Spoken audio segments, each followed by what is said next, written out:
Hey everyone, this is my Physics 2212 Lab 4, all about electric circuits and RC circuits.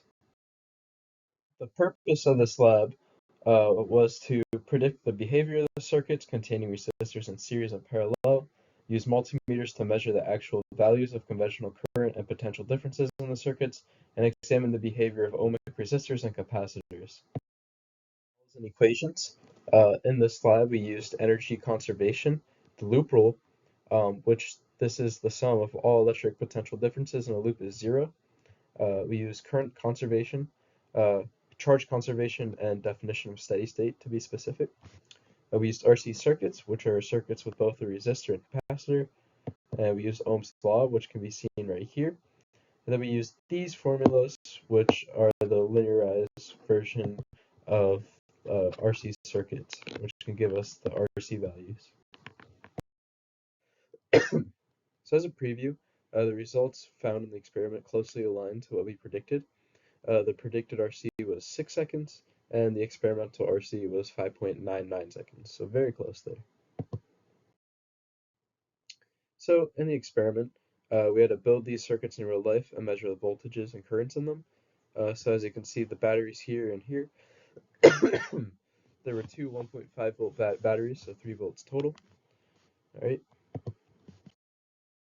In this slide, you can see our calculated milliamps for both of these were 20 because that's voltage divided by resistance, so 3 divided by 147. And you can see our found current is very close, and then these are our found voltages. And if you multiply the voltage by the resistance anywhere, you should get 20 milliamps.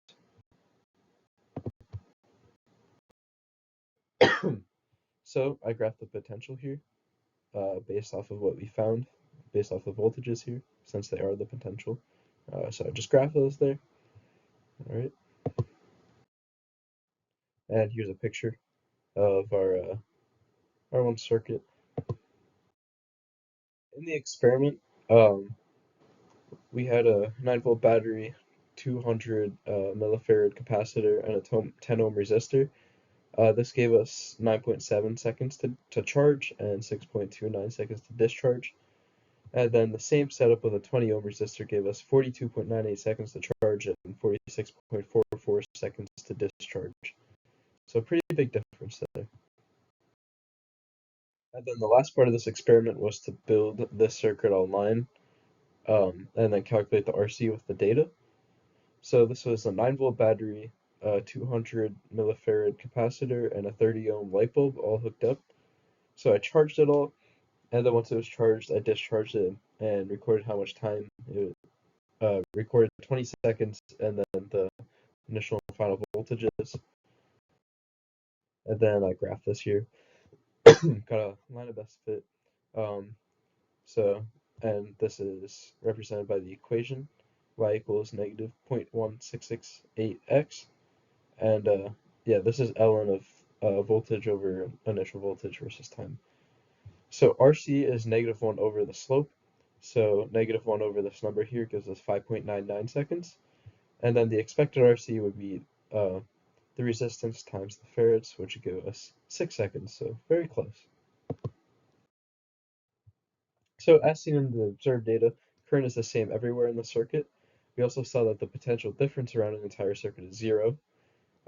Lastly, we saw that the more resistance an RC circuit has, the longer the light will stay on. This is because it takes longer to charge and discharge. So sources of error include faulty equipment and human error, such as starting the timer, stopping the stopwatch like too long or too short, and stuff like that.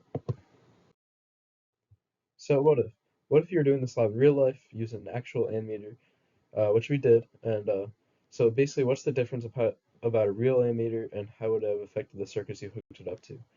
So real ammeters have resistance, so the current is slightly lower in real life. This is because current equals voltage over resistance, and in the simulation, they did have no resistance.